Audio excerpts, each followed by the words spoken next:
Welcome to Creating Safe Space, What Young People Need in Overdose Prevention. My name is Merlene Tucker, and I'll be running today's web forum along with my colleague Jeff Bornstein. This web forum is sponsored by the National Overdose Prevention Network and produced by Dialogue for Health, both programs of PHI Center for Health, Leadership, and Impact. Thank you so much, Merlene, and thank you to everyone for joining us today. We're really looking forward to today's session. We know so many of you are working closely with youth and engaging youth in the important work you're doing around substance use and overdose prevention. And today is going to be a really fantastic opportunity to learn new ways to really authentically engage youth in your work. Before we get started, a few things. First, NOPN is funded by the California Department of Healthcare Services and the State Opioid Response 4 grant. So thank you to our partners at DHCS for helping make today happen. And for our agenda, we're going to go through our learning objectives and then some poll questions to better understand you all and the audience. Then we will have our presentation with our speaker today and some opportunity at the end for Q&A. So as Merlene said, please do have the Q&A box open so that you can enter your questions there. Our objectives for today are to explore reactions youth may have to living with high levels of stress and adversity, understand the role of trust and transparency, empowerment, and nonverbal communication in our communication with youth. And finally, to investigate how unconditional positive regard is critical to building safe space. So with that, I am pleased to introduce our speaker for today. Jasmine is the Deputy Director for Cypress Resilience Project here at the Public Health Institute. As a former special education teacher and parent of 3 who has spent the last 20 years working with underrepresented youth, Jasmine cares deeply about the well-being of young people and the adults who support them. She holds a BA in studio art from Mills College and an MBA from the Laurie I. Loki Graduate School of Business, and an education specialist teaching credential. She is a certified grief recovery specialist and a certified mental health first aid instructor in the adult, youth, and teen curricula. She recently completed a trauma-informed specialist certificate at CSU East Bay. Outside of work, Jasmine is actively involved in the Diablo Japanese American Club and enjoys painting, cooking, CrossFit, and time outdoors with her 3 children. So we are so lucky to have Jasmine on today. She is a fabulous presenter, and I am going to pass it over to her. Go ahead, Jasmine. Thank you so much for that lovely introduction, Amy, and thank you everyone for being here today and being here for this conversation about creating safe space for young people. I think this is one of the parts that sometimes we skip over when we talk about how to best engage and support the young people that we care about. And so I realize that y'all are busy, that you're taking time out of your work and your life to be here. And I'm just really grateful for you and the work that you're doing in your communities and for caring about this really important topic. So I want to just sort of start by saying you heard Amy mention my 3 kids in her introduction of me. So I am a single mom. I have 3 kids. I have a 13-year-old daughter, an 8-year-old son, and a 6-year-old son. My 8-year-old is autistic. My 6-year-old is currently trying to figure out what epilepsy medication works best to manage his seizures. So we have a lot going on in our household on a regular basis. And the reason that I bring this up as context for this webinar today is because I know that even though you may be here in a professional context, you also have a lot of young people that you may be supporting in your lives outside of work. And I'm hoping that some of the skills and tools that we are going to be talking about today will help to support not only the young people that you work with and that you're thinking about in a professional context, but also those that you support at home. I know that lots of us have lots going on, and it's practice, not perfection, right? So much of what that I put into this presentation today is really informed by my personal experience, not only as an educator and as a professional who works with young people, but also as a mom. So I just wanted to say that. Okay, so let me get to our first slide. And I just really love to start with this quote. I don't know if many of you have had the opportunity to read this book, The Boy Who Was Raised as a Dog by Dr. Bruce D. Perry. But in it, there's a quote that says, "The more healthy relationships a child has, the more likely he will be to recover from trauma and thrive. Relationships are the agents of change, and the most powerful therapy is human love." So I think this is a really good starting point, right? Because I want to acknowledge that the work that you are all doing and the work that you're thinking about doing here in creating protected space and protected relationships for young people can actually be a life-saving measure.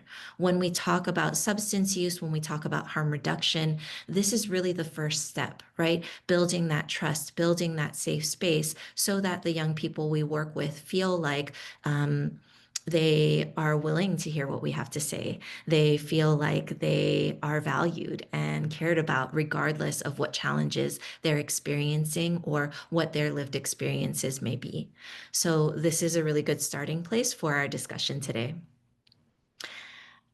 I also want to root us in some of the data around youth mental health, right? So we know that after COVID-19 pandemic, we saw an increase in overdose deaths, especially among adolescents. And some of the more recent data shows us that overdose deaths as kind of a whole are decreasing significantly. But the data about adolescent overdose hasn't decreased as significantly, right? And so this is a really important population of young people to be thinking about. And we know that when adolescents experience depression, they are more than 2 times more likely to use substances than those who are not navigating mental health challenges. We also know that the earlier someone begins using substances, the greater their risk is of experiencing addiction later in life. And so when we talk about adolescent mental health, adolescent well-being, that plays a big role in their ability to stay well, kind of in general, holistically, but also to maybe avoid using substances or engaging in behaviors that could result in danger to their well-being. The other piece of context that I wanted to ground us in is that many of the young people that we are supporting have experienced trauma, right? So, if you've ever attended a Cypress webinar before or a Cypress training before, you know that we often start with this definition of trauma because it's really important to us to note what that means for a young person in the brain of a human being in the world, right? So individual trauma results from an event, series of events, or set of circumstances that is experienced by an individual as physically or emotionally harmful or threatening and has lasting adverse effects on the individual's functioning and physical, social, emotional, or spiritual well-being. It overwhelms an individual or community's resources to cope and frequently produces a sense of fear, vulnerability, and helplessness. So, the reason that we like to start with this definition is because often when we talk about trauma, we focus in on acute trauma, right? That somebody has been through an experience. There's a single event that they can point to that has caused this traumatic impact for their brain, has resulted in some of the mental health, emotional, physical challenges that they may be experiencing. But the definition of trauma that we like to use is much broader than that, right? It includes that maybe somebody has been living in circumstances where they have not had the resources that they needed for a long period of time, like food or housing or healthcare, right? Maybe it's that nothing ever physically happens to the person, but they felt threat of harm, right? They felt like they were living in an environment that was unsafe. They were always waiting for something to go wrong. That could also result in trauma, right? So because of this broad definition, we know that it's pretty safe to assume that the young people that you are interacting with and supporting on a regular basis have experienced trauma in their lives. And we know that that has lasting adverse effects on their well-being, holistic well-being. We think a lot about the mental health impact, but we don't don't always think about how that impacts them socially or physically or spiritually, right? So we have to consider that broader definition of trauma and also the feeling of helplessness. And this is really key when we're talking about young people, is that sense of helplessness that contributes to deepening the groove of trauma in that person's brain.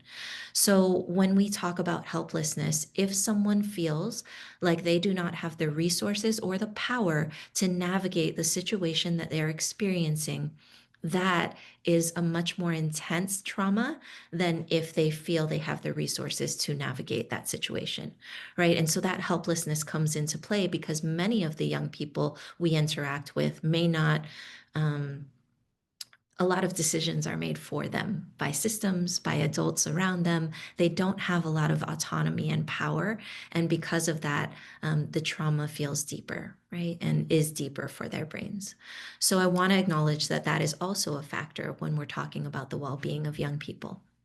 Now, we also like to start with a really quick and very general sort of description of what's going on in the human brain, right? And so we know that the human brain has a prefrontal cortex, and that is the part where we keep our list of priorities, our to-dos for the days. It's where our memory is. It's where we make choices between, is this the right or wrong thing to do? So it's kind of our moral compass. It is where we maybe think through the long-term consequences of our actions, right? And when our brains are working well, that is happening kind of in conjunction with our limbic system, right? Our limbic system is the part of our brain that's in charge of that survival instinct.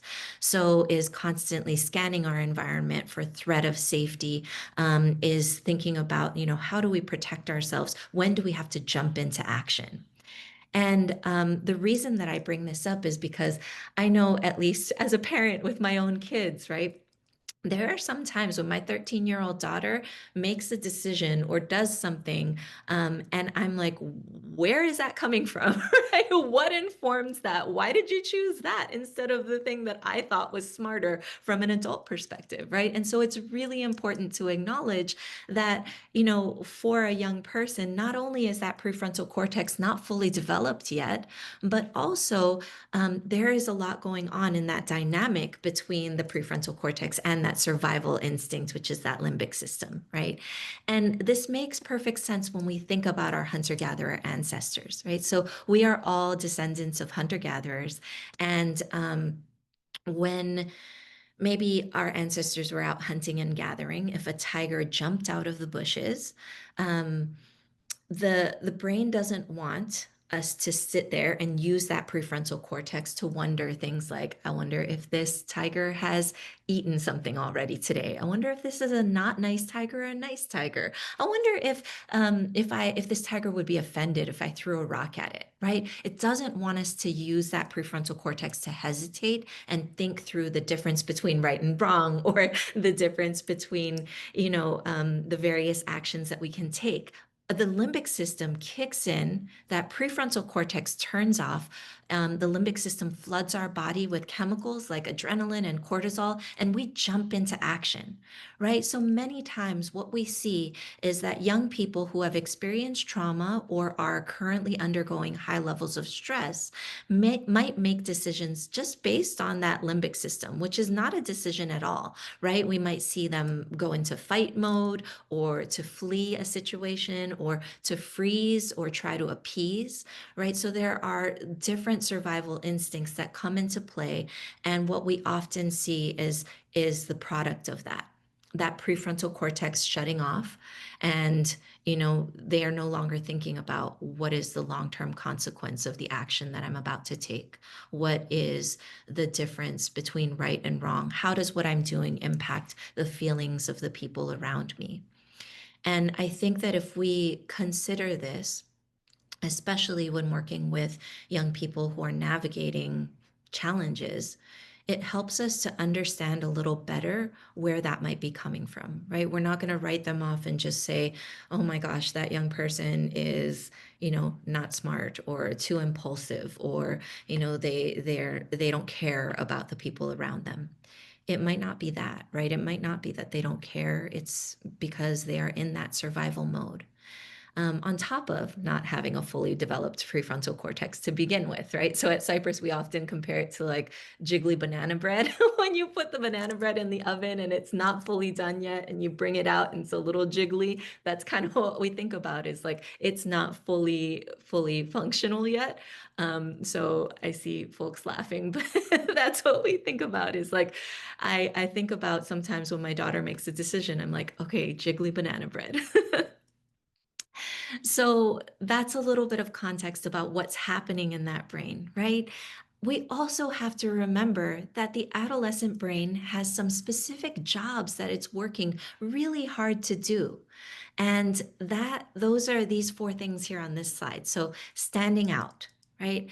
In adolescence, autonomy and individual identity becomes really important in a way that it wasn't when they were younger, and it won't quite be when they're an adult, right? This is an opportunity for that young person to differentiate themselves from their caregivers, to explore, like, who is it that I am going to be independent of my family out there in the world, right? So thinking about, how do I separate myself? How do I establish my own identity? We also, they're also thinking about fitting in, right? So at that age, you know that peer acceptance becomes really, really critical. And they are observing the actions and the decisions of the people, the young people around them, making decisions because that is sort of the pack that they want to fit into at this time, right? That peer acceptance becomes really important. The opinions of their peers become more important in a way that maybe they weren't when that young person was in elementary school or younger, right? So we're thinking about how are they trying to fit in, and what behaviors do we see when that young person is trying to fit in? They're also thinking about measuring up. Right? So they want to demonstrate competence and achievement. This is a time in the brain where that brain, that adolescent brain, is seeking value. How do I establish that I have value in the world, that my existence matters, that the things that I do make a difference, right? And so they are trying to demonstrate competence, demonstrate achievement. And depending on what that young person is experiencing, the kinds of support systems they have, that could look really differently in different situations, right? And then finally, it's taking hold. So that's the part about, deciding who I want to be in the world. What are my values? What are my beliefs? And sometimes you might see a lot of conflict here, because it might mean that a young person is challenging the beliefs and the values that their family raised them with, or that their parents are expecting of them. And often what we see is disagreement there with the adults around them, teachers, mentors, other folks in those relationships with young people, right? So we're thinking about, how are they pushing back? And understanding the jobs of the adolescent brain have been really helpful to me, both as an educator and as a parent, because um, it allows me to stop and think to myself about, you know, where is this behavior coming from? I'm not making a judgment, because I am trying to assess, well, what is this young person trying to accomplish, right? And how can I demonstrate my alignment with that? How can I make it acceptable and okay for them to explore, and for their brains to do the job that they were meant to do?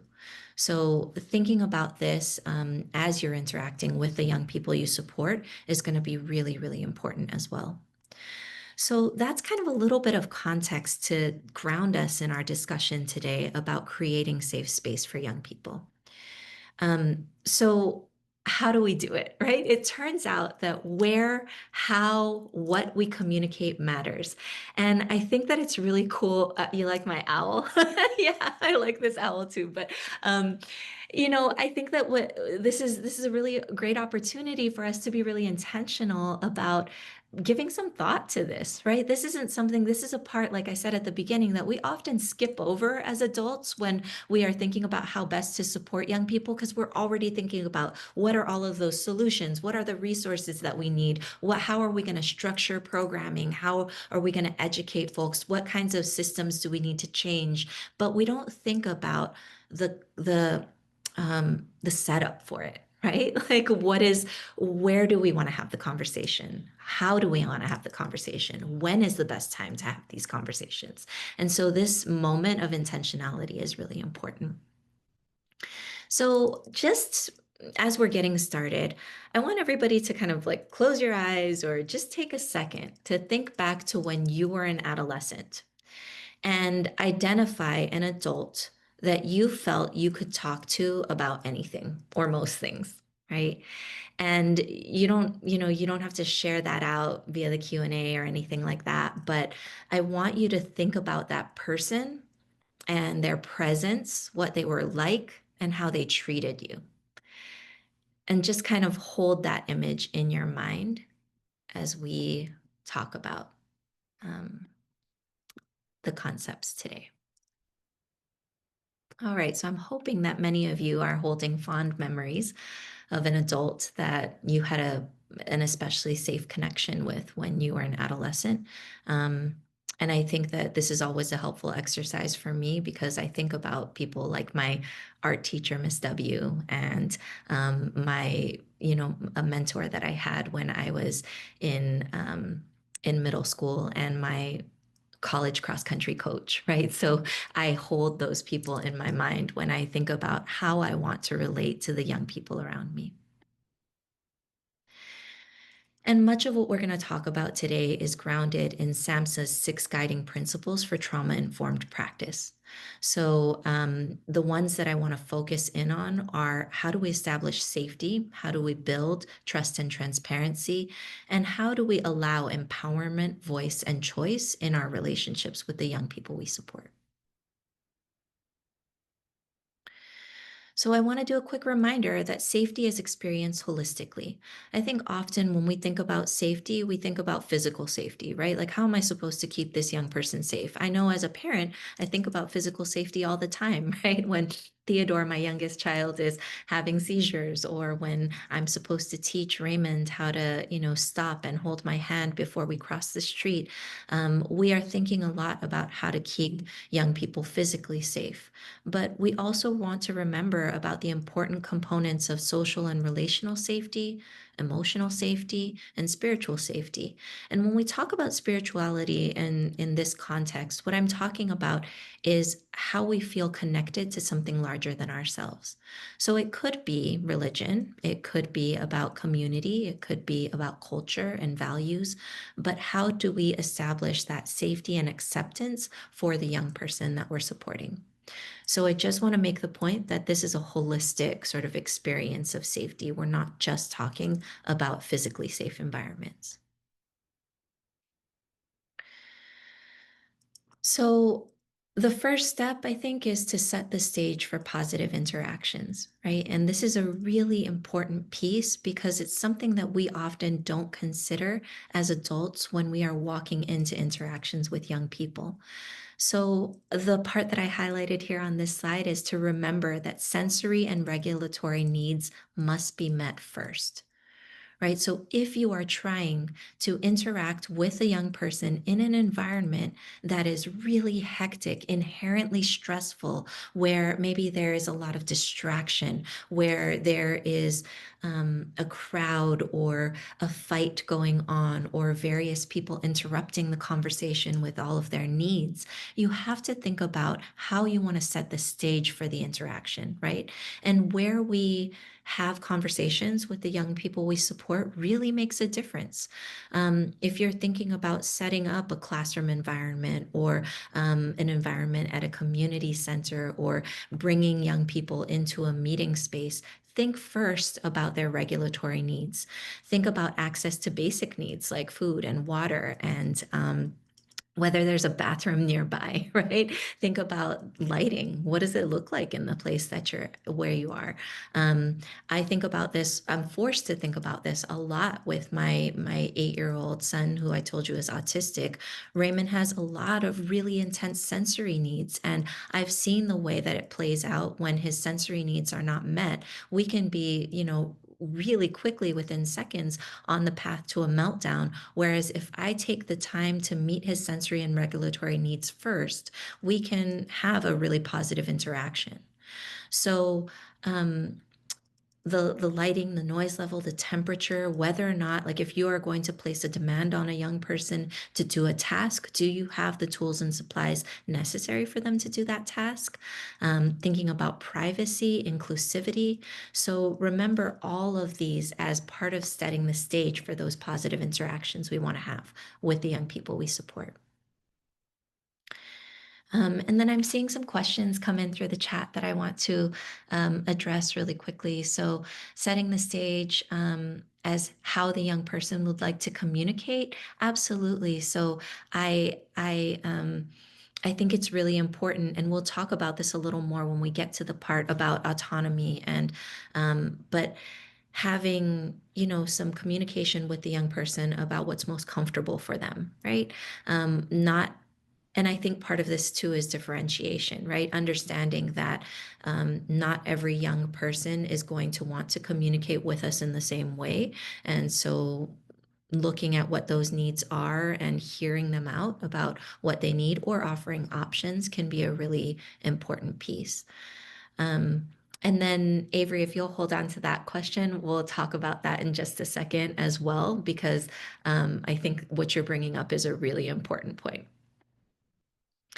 So the other thing that I'll say is the part that we often skip over is adult regulation, right? What I have learned in both parenting as an educator and by working with young people over the past 20 years is that dysregulated adults cannot help to regulate a dysregulated child. If you put a dysregulated adult in an environment with a dysregulated young person, nothing productive is going to happen, right? They feed off of our energy. We have to think really intentionally about what is the vibe that we are bringing into the space. Now, I realize this is harder to, easier said than done. It's much harder to put into practice, right? Because we live in a world where we're surrounded by all kinds of stressors that have nothing to do with the young people that we support. And I'll give you a really quick example with my youngest son Theodore the other day. So I was running late to drop off my eldest daughter to an event at her school. My middle son was in the middle of having the biggest meltdown ever, which involved physical aggression, property destruction, all of the things. And my youngest son came up to me and was like, "Mom, can I have a glass of water? I'm thirsty." And I was so dysregulated, so stressed by all of the other things that were going on that I snapped at him for asking for a glass of water. I was like, "Why can't you get it yourself?" Right? And I caught myself because I was like, "Oh my gosh, Jasmine, like a 6-year-old is asking you for a glass of water, and that's not the appropriate reaction for a parent." Right? And so I recognize that this isn't easy to do in our world and in all of the different roles that we play. And at work, when you are navigating, systems, organizations, lack of resources, lack of funding, all of that is adding to the stress that you may feel that is causing your dysregulation as the caregiver for young people, right?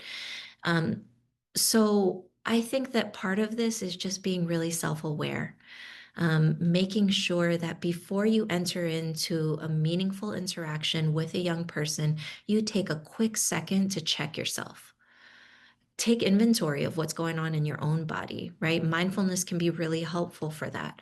Making a practice of just taking a breath and thinking, what stressors am I navigating today? Am I in the right headspace to have this conversation right now? And if I'm not, what can I do to prepare myself so that I'm not bringing all that stress that has nothing to do with the young person I'm trying to support into this interaction, right? And remembering that being present is an investment. So we talk about building safe space, building trust, building credibility with the young people that we work with. And we have to, it's like paying coins into a bank, right? We are making little tiny investments every time we interact with them into that relationship. And when we can interact without being distracted, without being irritable, without, carrying all the stress from our own day into that interaction, then those dividends are higher, right? The young person recognizes like this is an adult who cares about me, who values my time, and is really actually invested in seeing me thrive, right? So we have to pay into that relationship as we go along. And finally, I would encourage you. I know this is not a self-care workshop. We have a whole separate workshop on many of these, like brain rest and self-care and all of those things. But I want to say micro routines are really important to support our own wellness. Many of us who are in the helping professions or who are doing this work where we want to make an impact for the people around us, we grit our teeth and bear it and like carry all the stress and just wait for the vacation that maybe we're going to take in a year. Or, like we hear all the messages about self-care and it feels like another thing on the to-do list that we can't get to a lot of the time. So those micro routines, micro meaning tiny, routines meaning habitual, right? That we do on a regular basis to support our own wellness are really, really important. Can't be something that you only do once a year, once a month, maybe not even once a week. What really helps our brains heal and prepare for these interactions that we want to have are these tiny little habits that we build in that don't feel like a burden, that feel accessible, that feel like they don't take a ton of our time and our money, right? So, what are those things for you, and how can you build your resilience by building in micro routines? We could have a whole separate conversation about that another day, but I wanted to put that reminder in for y'all. So let's talk about nonverbal communication. So, nonverbal communication, a lot of what we say is not even about the words that we choose, right?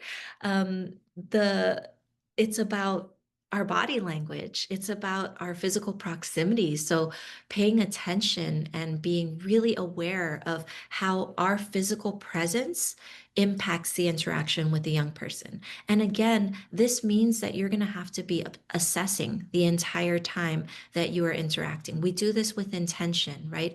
We're paying attention to, if I take a step closer, how does this person react? If I am too far away, how does this person react, right? A lot of this is trial and error, experimentation, learning about the needs of the young person we're trying to support. Another one that I want to shout out is body position.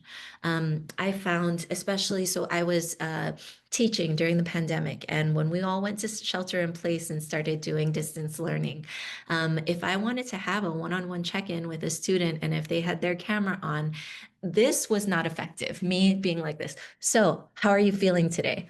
I thought I was doing a good job, right? Because of eye contact, because I feel like we have to have a connection.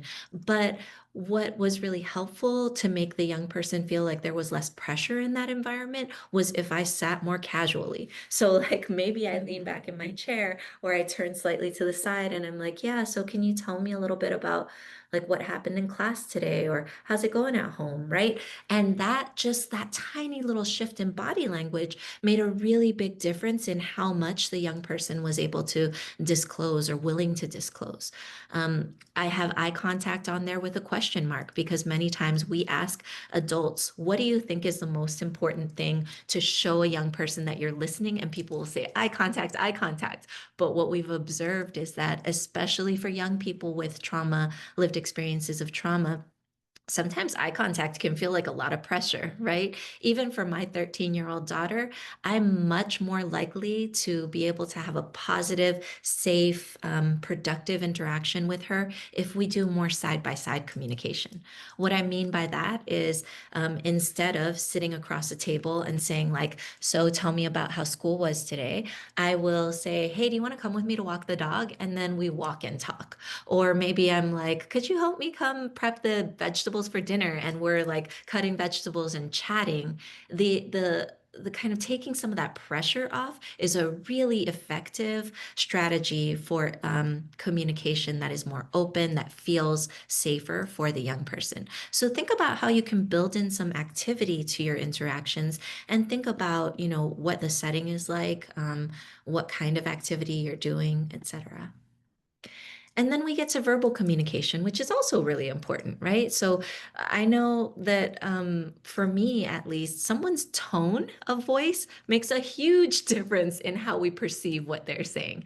Someone could say two sentences, the exact same sentences, the exact same words. And if you use one tone of voice versus another, it can have a completely different impact on the person. Now, I don't know about all of you and the young people you interact with, but what I have found in my experience is that young people are really, really attuned to um, the perceptions of the people around them. They're very sensitive. I like to say they have like the best BS detectors, right? So I think that came up in the earlier question about, how do you communicate without um, making the person feel like you're being inauthentic or trying too hard. Part of that is your tone, right? When I say trying too hard, for those of you who are interacting with middle school students lately, I mean aura farming. So they're going to accuse us of aura farming. But we're not going to should on them, right? So we're not going to tell them, like, here's what you should do. Remember that a lot of the interactions that they've had with adults up until this point have usually been like, this is what I think you should do. Here's what you're supposed to do. This is my expectation of you, right? And so if we are approaching them, and even if we have something we think they should do, think about how you are going to say it. What are the words you're going to use so that it's not like, hey, Jasmine, you know what you really should do is this? Because my daughter will call me on it right away. She'll say, Mom, don't start with those back in my day stories, right? Like that you know better because she's less receptive to it that way. We are also going to clearly communicate care, right? We are going to try really hard to withhold judgment. The reason I put in parentheses there, or concern that sounds or feels like judgment, is that often when the young people I'm around think that I'm judging them when they've called me out on it, it's because I am worried, right? But what that looks like and sounds like when I am worried can feel like judgment for the young person. So I learned to be really careful about the words that I'm choosing to communicate that. And I might say something like, gosh, I'm really, really worried about this situation. Like, can you tell me more, right? I'm approaching with curiosity. It's also really important to build trust. So I said, be your authentic, imperfect self, no aura farming, right? We are going to be exactly who we are. And young people, again, with their finely attuned BS detectors, they know when we are trying to be cooler than we actually are, or when we are trying to be, a different person to relate to them, when we are not authentic to our own experience or identities. It's okay to acknowledge, like, yeah, I've been through something similar and I realize I don't know exactly how you might feel in this situation, right? And I think that that is really valuable to build credibility with a young person. When I say share stories, Brian, this I think is directly related to the question that I got earlier about how do you share story and maintain boundary. I know I don't have a ton of time with y'all today, but I'm going to do it really quick. So Brian stands for brief, right? So your story should be brief. You're not going to take up all of the time or the space. Two, relevant. So the R is for relevant. You're not going to go off on some tangent and talk about something that's not related to the concern that the young person was sharing with you. Why is yours to tell. This one's really important because you are going to share about your own experience, not about somebody else's. The risk that we run when we tell a story about someone else is that we might actually damage our credibility and that trust because the young person now thinks like, oh, but now Jasmine might say something that I say to her to somebody else, right? Maybe it's perceived as gossip. So unless we have, if I tell a story about someone else, I might say, this person gave me permission to tell this story. That's the only reason I'm sharing it with you. But most of the time, I just stick to the ones that are mine to tell. Um, and then, so we went through B, R, Y, and then the A stands for able to tell it. Are you, as an adult, so we all have our own collection of lived experiences, is this a story that you are able to tell without becoming emotional, becoming upset without it being psychologically dangerous for you, right? We all have stories that we have done our work around. And, even though they may have been challenges that we've experienced in our lives, we talk about them pretty freely and it doesn't feel ouch afterwards.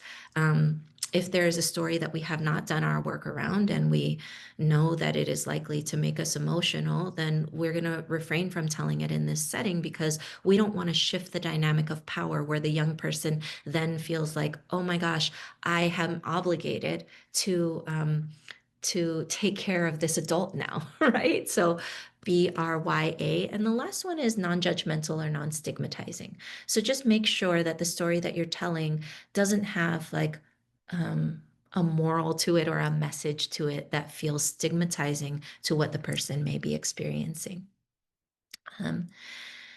So that's Brian, and that's an acronym that I find is really handy to me as I interact with the young people and share some of my personal experiences. The other piece is also to recognize not only our own privileges and biases, right? We all come with those based on our lived experience, but also recognize the power dynamic that inherently exists between us and young people. For those of us who are adults that really care about young people, I think one of the mistakes that we sometimes make is assuming that because we care so much, because our intentions are good, that young person doesn't feel like we are in a position of power over them. But just because of our age, because they have less control of a situation than we do, um, that that makes a power dynamic exist right away. We also want to think about things like our gender, the size of our body, how we occupy space, the title of our profession or our job, what organization we represent, what system we represent for that young person.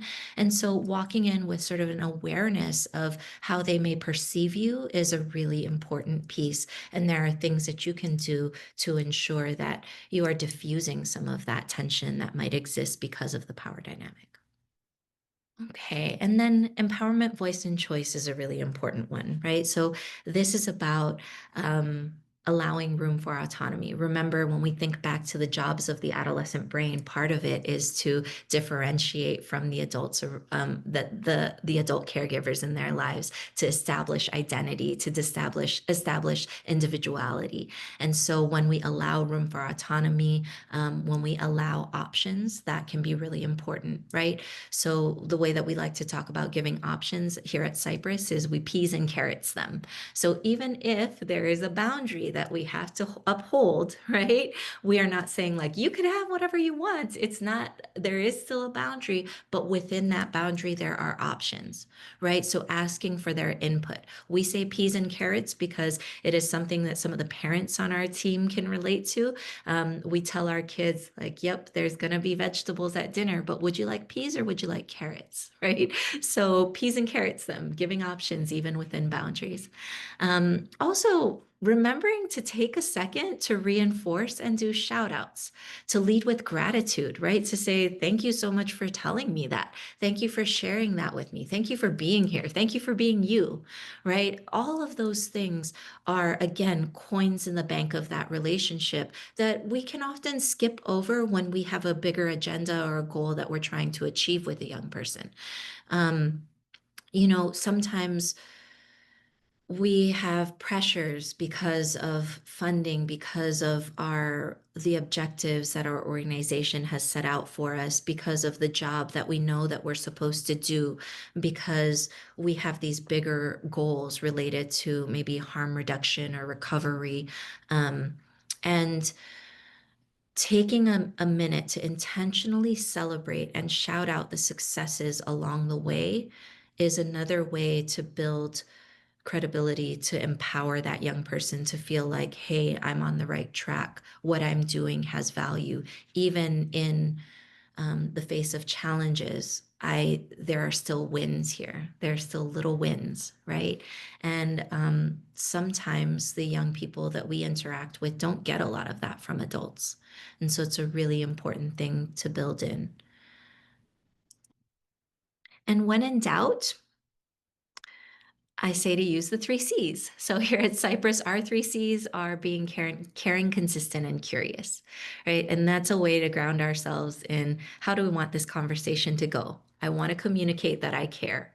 So even if I don't explicitly say I love you or I care about you, I might say I care about your situation. Thank you so much for telling me that. I can't even imagine what that must have been like. I know how much courage it takes to talk to somebody about something like this, right? So just like, I see you, I care, I value what you have to offer. Being consistent. This means that we are switching to that we language, right? We are now aligned. We are on the same side. So we're going to figure this out together. I'm here to help along the way. Here's what I can commit to doing. And once you make that commitment, you have to follow through with it, right? This is about checking in more often, about getting closer, about if you say, I'm going to meet with you once a week, then it really is once a week, right? We have to honor these commitments because, again, we are building trust and credibility 100% of the time when we're working with young people. And then finally, be curious, right? So we're not making assumptions. Young people have a lot of adults around them who make assumptions about their behavior, about what they're thinking and feeling. I know I experienced this a lot as a middle school teacher. So I would have students who would walk into class every morning and sit in the back row, put their heads down, and just go right to sleep. Right. And many of the other adults on campus, administrators might say something like, yeah, Jasmine, you can't save them all. Right. Like focus on the ones who are actually motivated to learn, who want to be here, who are engaged. And when I got to know those students at the back of the room a little better, it was never about not wanting to learn or not being motivated or not caring. Many times it was about stuff like I didn't have the I don't have a safe place to sleep. My home doesn't feel that way for me at night. So when I come here, I'm exhausted. When I'm walking to school in the morning, there's something that's happening out there in community that makes me feel super stressed out. When I get to your classroom, it feels like it's peaceful and I go to sleep here, right? So there's a lot of other things that can be going on. But if we don't have that second layer of the story, we often do make assumptions about a young person's behavior. Remember that when that prefrontal cortex is shut off and that limbic system is activated, somebody may not be thinking about what the long-term consequences are of their actions, how their actions are perceived by others, and what the difference is between right and wrong for them, for the others around them. So we have to pay attention to that. We're being curious. We want to ask questions we don't want to assume, right? Um, and I have a question from Avery in the chat. So is there another way to phrase I can't even imagine? Yeah. So maybe just say like, I don't thank you so much for sharing that with me. I you know, I have had similar experiences, but like I don't want to make any assumptions about what you might be experiencing. So the idea behind that I can't even imagine is to reinforce the point that like I don't know exactly what you're going through. Right? I'm not going to tell you I know exactly how you feel because we know that when a young person is confronted with that, right? When an adult says, I know exactly how you feel in this situation because I went through something like that when I was your age, then they automatically are like, you don't know me, you don't know my life, like don't make assumptions about me. So the idea behind that I can't even imagine line is to establish that like I don't know exactly how you feel, but I'm really glad that you're talking to me about this, right? So other ways to word it, if you're assessing and you're receiving feedback or noticing that a young person isn't receiving that well, then you can try other things, right? Some of this too is about acknowledging our mistakes and saying, like, if you obviously offended someone, saying, I'm sorry, that did not come out the way that I wanted to. Can I get a do-over? Right? Like, let me try that again. I'm sorry. Right. And even that helps to build credibility because a young person is watching for that self-awareness from us and our willingness to admit when we've done something that could be harmful or damaging for them. And then the last thing that I want to, leave you with as we wrap up for today is the concept of unconditional positive regard. And this comes from Equity Centered Trauma Informed Education by Alex Shervin-Vinay. And it is this concept that I care about you. You have value. You don't have to do anything to prove it to me. You have inherent value, right? And nothing's going to change my mind. You can make all of these different decisions. You can encounter challenges. You can struggle with something. And still, I believe that there is inherent value to having you here in the world. That is something that not a lot of our young people, especially those navigating substance use, get to hear. I was recently talking with a teenager who was navigating some substance use challenges, and she told me that one of the most difficult things that she had experienced was that she felt like her family didn't care about her unless she was taking steps toward recovery, right? She was like, if I mess up, then they don't want me here. In order to gain their respect, in order to gain their love, I have to prove that I'm going to change. And that is so much pressure, right? She's like, that's the heartbreaking part. And it was having an impact on her mental health, all of the things. And so when we communicate unconditional positive regard through our words through our actions, then that shows the young person, like, regardless of what you're going through, I'm here to help. And that is a way that we can impact so many lives and save so many lives. For those of you who are coming to next week's for the California Overdose Prevention Network, the smaller workshop, we're gonna do a little bit of a deeper dive into this concept of unconditional positive regard and what it can look like and sound like. So, but for those of you who are just here for the NOPIN one, I want you to, you know, consider this as the underlying concept for all of the interactions that you have with the young people in your lives. And finally, compassion for ourselves and the young people we support is the foundation of everything, right? We're not going to be perfect. And so we have to remember to take care of ourselves too. And like I said, that's a whole separate conversation, but having that compassion for ourselves in this work and remembering that, your intentions matter, makes a really big difference.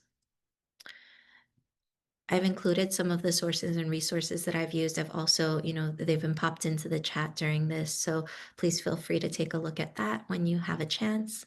And I also see that I have a couple of other questions to answer. So the Brian acronym, really quick, one more time for those of you who missed it. B is for brief, R is for relevant, Y is for yours to tell. A is for able to tell it, and N is for non-judgmental or non-stigmatizing. And then a question from Avery. Many of these techniques sound similar to some of the peer work training I have done. Do you see overlap in the way peer workers connect with clients and the way you connect with young people? Yes, I think a lot of the interpersonal communications skills that we use here are really similar to the ones that we would use with peers and with clients in general, with other human beings in our lives, right? The bottom line is that everybody wants to feel valued. Everybody wants to feel that they are important, that you care about them, that you're not judging them. All of those concepts remain the same. I think that a little bit of what differentiates how we do it with youth is having that awareness of the adolescent brain and how they are finally attuned to that BS detector is finally attuned, that they are trying really hard to differentiate from the adults around them, that it's necessary for them to push back at this stage of development, etc. So thank you for the question. Thank you so much for being here in this space with me today. And thank you for all of the work that you all are doing. I'll pass it back to you, Amy. Wonderful. Thank you so much, Jasmine. And I love to see the hearts and emojis coming up right now for you and your presentation. So folks, feel free to continue doing that and show your thanks and appreciation for Jasmine and all of the wonderful insights and ideas and really practical strategies that she shared with us today. We have in the chat a link to our evaluation. If you want to see more events like this, please fill it out. Give us some feedback. We love to hear from you. It's really helpful for us. And with that, we will close out for today. And we really thank everyone for participating. We will have the recording and slides up on the event page in the next few days. So stay tuned for that. And please be sure to share it with friends, family, colleagues, anyone who you think might benefit from today's great presentation. Thanks, everyone.